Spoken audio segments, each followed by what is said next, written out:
super excited today because we are going to start the book, Leroy Ninker Saddles Up. And Mercy Watson isn't a main character in this book, but we know about Leroy Ninker after reading Mercy's books. So we're a little bit familiar about him, but during this book, we're going to find out a little bit more. Now, this book is a much larger chapter book, but I think that you are very ready to get started and read this book. So let's take a look. Leroy Ninker Saddles Up. And again, this is by our friend Kate DiCamillo, and it's illustrated by Chris Van Dusen. Chapter 1. Leroy Ninker worked at the Bijou Drive-In Theater concession stand. It was Leroy's job to pour drinks and butter popcorn and smile a very large smile. At the concession stand, Leroy Ninker said, "Thank you very much," he said. "Extra butter on that?" He also said, "Yippee-I-O!"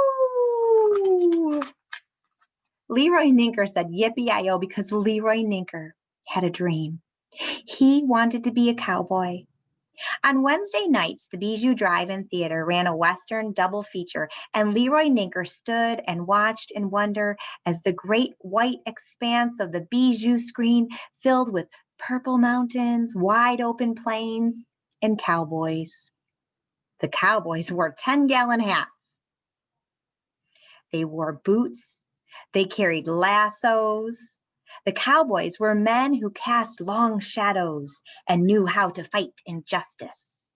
They were men who were never, ever afraid. "Yippee-I-O," Leroy Ninker whispered to the screen. "That is the life for me. A cowboy is who I was meant to be." "Who are you whispering to?" said Beatrice Leopoldoni. Beatrice was the ticket seller at the Bijou.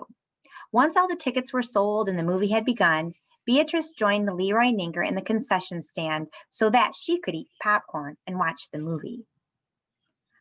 "I'm not whispering," said Leroy Ninker very loudly. "Cowboys do not whisper." "Can I make a point?" said Beatrice Leopoldoni. "Can I make a simple observation?" "Yes," said Leroy. "All these cowboys," said Beatrice, "what have they got?" "Hats," said Leroy Ninker as he stared at the screen. "And also boots." "Yep," said Beatrice. "What else?" "Lassos," said Leroy, and he put his hand on his lasso. "And," said Beatrice. "Tracking abilities," said Leroy. Beatrice heaved a heavy sigh. "I am thinking of something that you can actually see, something right in front of you." She paused.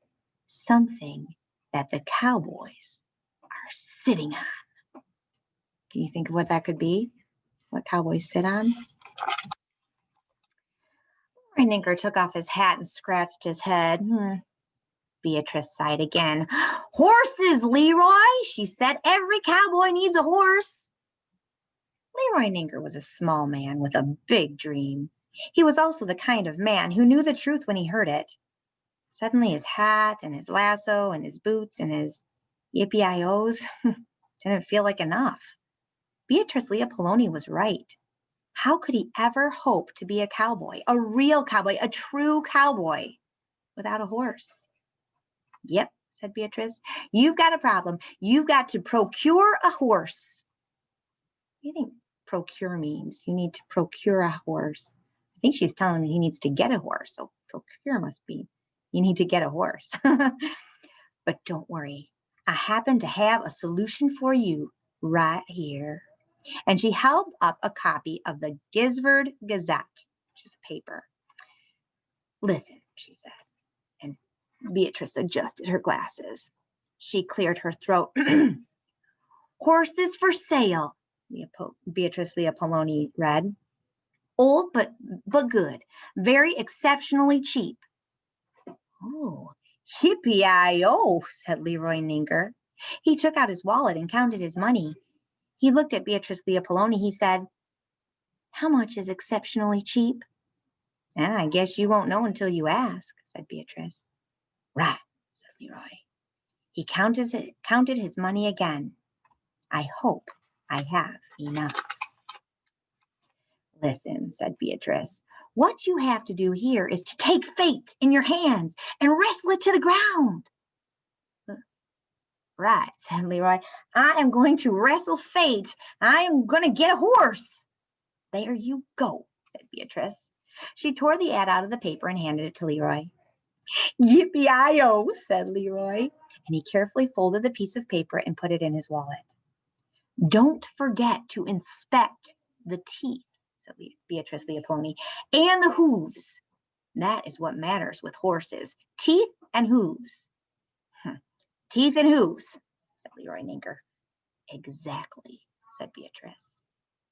That night, Leroy Ninker did not sleep well. He dreamed of horses. Specifically, he dreamed of teeth and hooves. And also, he dreamed of Beatrice Leopold. In his dream, she kept clearing her throat and saying, take fate into your hands. Take fate into your hands. Take fate into your hands. Take fate into your hands. And then what? Said Leroy Ninker in the dream. And then, said Beatrice Leopold in a very solemn voice, you must wrestle it to the ground. What does that mean? Take fate into your hands and wrestle it to the ground. Well, fate means what's going to happen to you. So I think what she's trying to say is take control of what you want and make sure you're doing the things to get it. Let's see what happens tomorrow in our story.